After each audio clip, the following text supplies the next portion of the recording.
Hi, welcome back to our study through the book of Proverbs. Today we're in Explore the Bible Summer 2020, and today we'll be on session 3.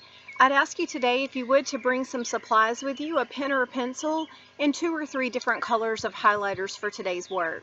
Today at session 3, we'll be looking at compassion demonstrated, how following God's wisdom is demonstrated in how a person treats others. Today our passage will be Proverbs 3 verses 21 to 35.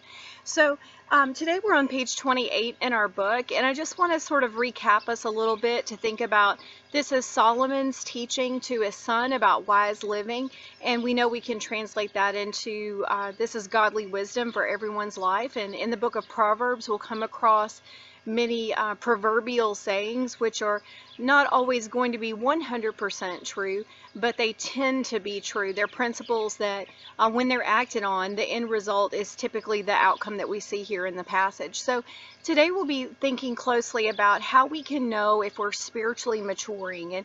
And so today we're thinking about wisdom being extended into our spiritual life, that when we acquire wisdom and we begin to act on wisdom, then that leads to spiritual maturity. And one way we can tell if we're maturing spiritually is in how we treat other people. And it's such a timely message today in the midst of the turmoil that our country and our world is in. So much of that comes back down to just basic human decency and how we treat one another. So today we'll be looking at what God says about how we show compassion to others being an overflow of our spiritual maturity. And also today it's a real thing to think about, that loving people isn't always easy, especially when we disagree with them. So we need a biblical foundation that will help us to relate to others, to those we agree with, to those who are like-minded with us, but most importantly to those with whom we disagree. So today that's what we'll be focusing on. There are 4 main lessons that you can take away from today's passage, and I want us to take a little bit of time just to jot them down before we even get into the study. So on page 29, if you're in your Sunday school book with me, there's some blank space there. If you're working just from your Bible, perhaps you have a sheet of paper you can write these 4 things down on. So we want to think about the lessons about wisdom that we're going to come across in today's passage. So in that blank space, would you title it Lessons About Wisdom? And there are 4 things that Solomon will teach his son in this passage today. The first thing I'd like you to record is that wisdom produces joy. The first lesson we'll look at, wisdom produces joy. The second lesson we'll look at is wisdom is more important than personal opinions or preferences. Again, record that. Number 2. Wisdom is more important than personal opinions or preferences. The third lesson that we'll see from today's passage is that true wisdom is found in God alone. True wisdom is found in God alone.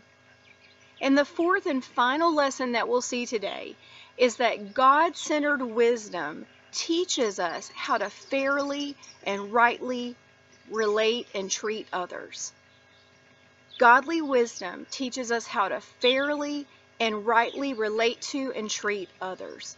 So those are the 4 lessons that Solomon is teaching his son here early on in this passage, and they're the ones we'll be looking closely at. So again, today, if you're with me in your Sunday school book, we're going to be on page 30 for our passage. If not, just grab your Bible and turn to Proverbs 3 verses 21 to 35. So make sure you have your supplies again ready for this study. Let's take a look at our passage, Proverbs 3, 21 to 35. Maintain sound wisdom and discretion. My son, don't lose sight of them. They will be life for you and an adornment for your neck. Then you will go safely on your way. Your foot will not stumble. When you lie down, you will not be afraid. You will lie down and your sleep will be pleasant. Don't fear sudden danger or the ruin of the wicked when it comes, for the Lord will be your confidence and will keep your foot from a snare. When it is in your power, don't withhold good from the one to whom it belongs. Don't say to your neighbor, go away, come back later. I'll give it tomorrow when it is there with you. Don't plan any harm against your neighbor, for he trusts you and lives near you. Don't accuse anyone without cause when he has done you no harm.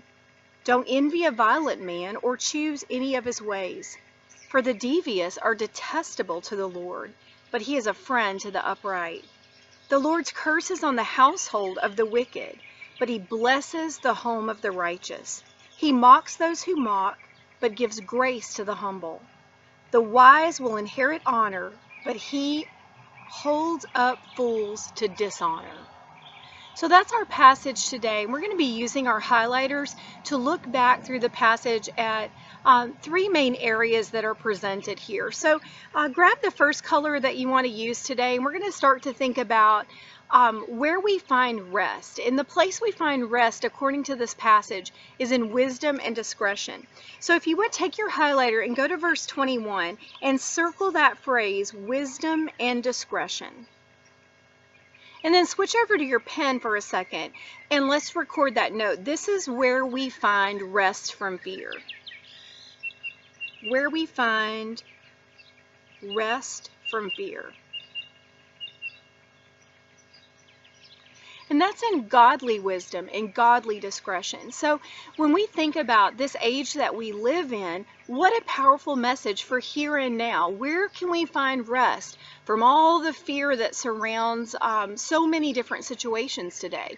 We can find it in godly wisdom and godly discretion. So we're going to take a look at some of those principles that this book of Proverbs shows us. Some godly tendencies. If we do these things, these are godly outcomes, likely outcomes. And we want to think about this idea that when we're finding our rest from fear in godly wisdom and godly discretion, what are some benefits that come from it? So have your highlighter ready, that same color you were already using, and let's start to work through this passage and see what it has to say about the result of resting from fear in godly wisdom and discretion. So pick up in verse 22 the word life. Godly wisdom and discretion is life to us. And then in verse 23, highlight, you will go safely on your way. Your foot will not stumble. So life and safety, these are the results of godly wisdom and godly discretion. Pick up in verse 24, you will not be afraid. Also in verse 24, your sleep will be pleasant. In verse 25, you don't have to fear sudden danger or the ruin of the wicked. And then verse 26 is my favorite promise in this passage. When we look at what is the result, when we find rest from fear in godly wisdom and discretion, our result is found in verse 26. So highlight that entire verse. For the Lord will be your confidence and will keep your foot from a snare. So think about snares being a way that hunters can trap perhaps a small animal or a bird and pull it into a trap, a snare. It catches it around the foot and it can't be released by it.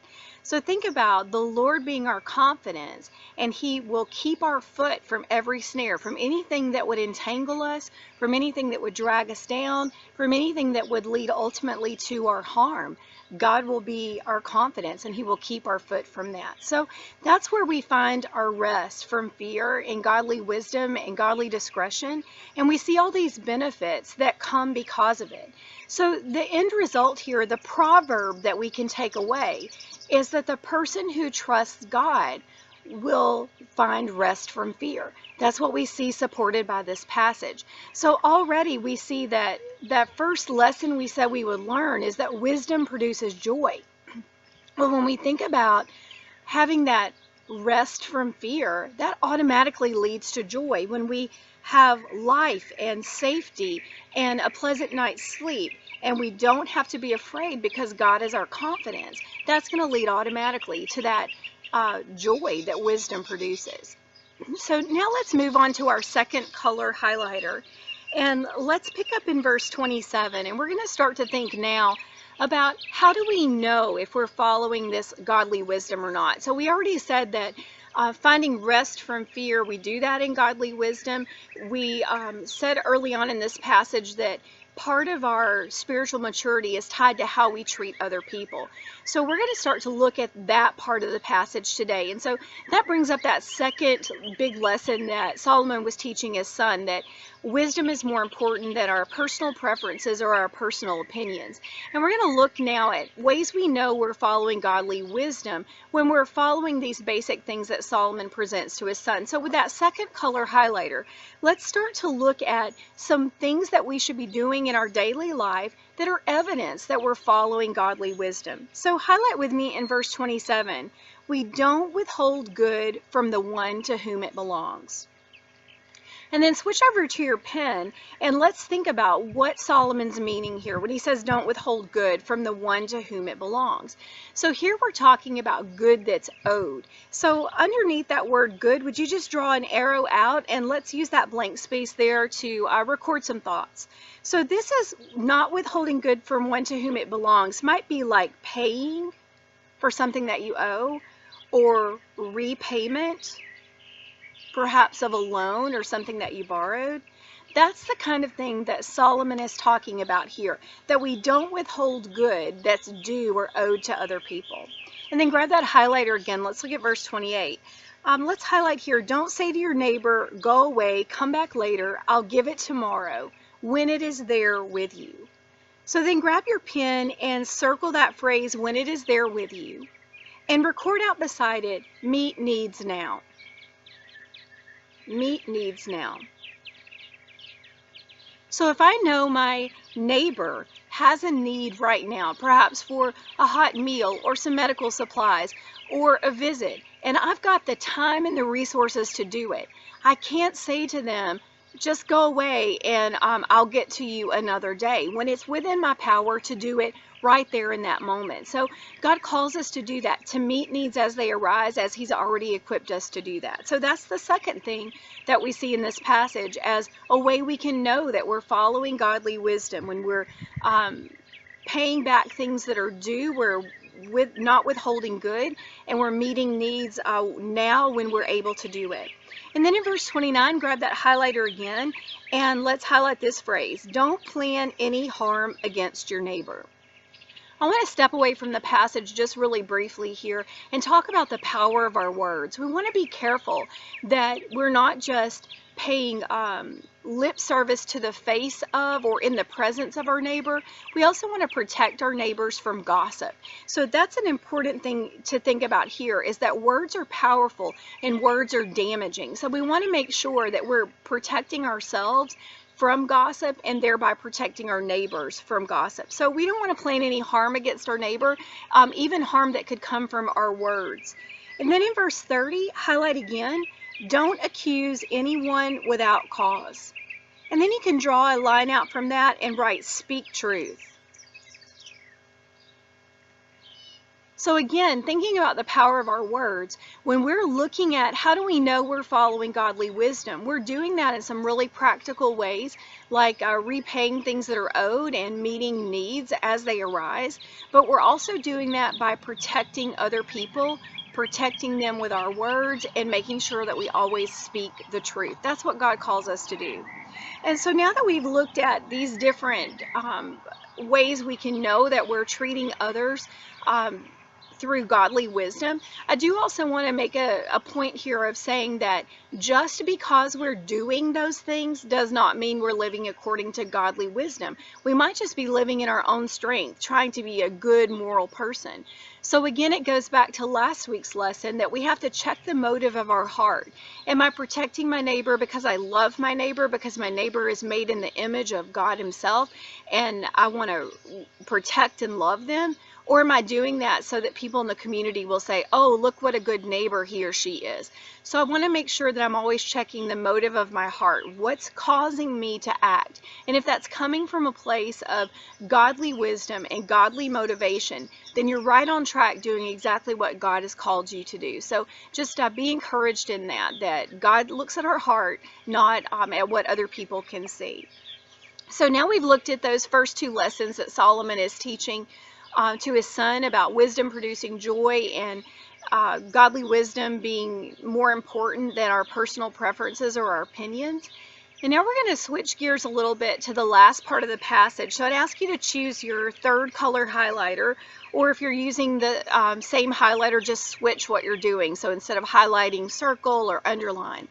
So now we want to think about consequences, and that's a word that people generally don't like to talk about. But I want to just present to you the idea that consequences can be both positive or negative. So consequences we almost always take as a negative thing, like the consequences of my actions are going to be something bad, but consequences can be positive as well. So we're going to start to think about the consequences that happen when we embrace godly wisdom, or the consequences that happen when we push away from godly wisdom or we reject godly wisdom. So we're going to use that new highlighter and do two separate tasks in this last part. So the first thing we're going to do is I'm going to ask you to draw a box around the negative consequences that come when we reject godly wisdom. So remember that third lesson that Solomon was teaching his son was that true wisdom is found in God alone. So we want to look at what happens when we reject godly wisdom. So with that third highlighter, let's box in the negative things that happen, the bad consequences of rejecting godly wisdom. So in verse 32, would you put a box around the bolded word detestable? And then in verse 33, put a box around the word curse. In verse 34, a box around the word mocks.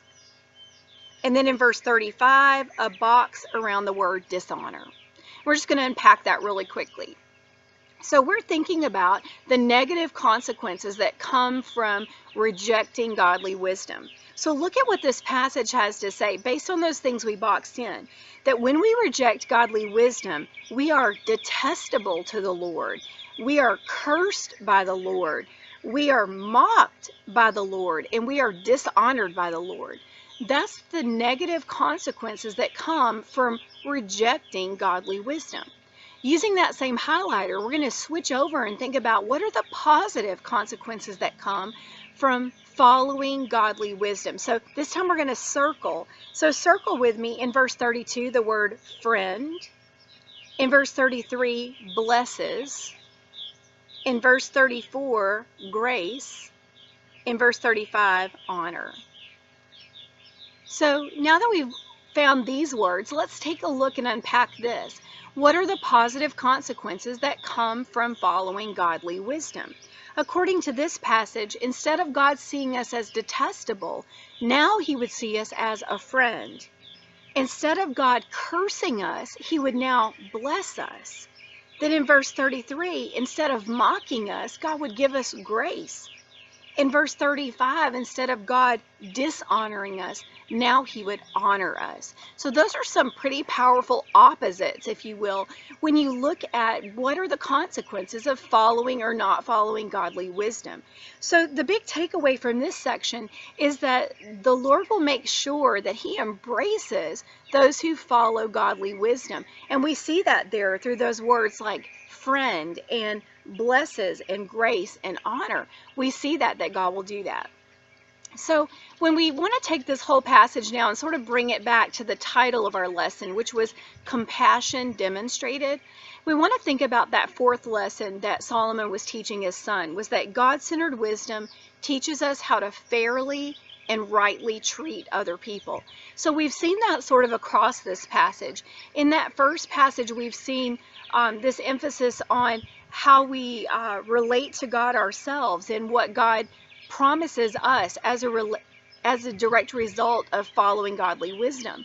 In the middle part of the passage, we saw those basic principles for relating to other people by meeting needs and repaying debts and not planning harm for our neighbor. We saw that there in the midst of that passage. And then in the last part of the passage, it might be easy to sort of let that lesson slide away from you. So I want us to focus really closely there. So if we're looking at ways that God-centered wisdom teaches us how to fairly and rightly treat others, we have to sort of work in that passage a little bit more at the end. So grab your passage and let's take a look at some more words that pop up here. So we're going to highlight now.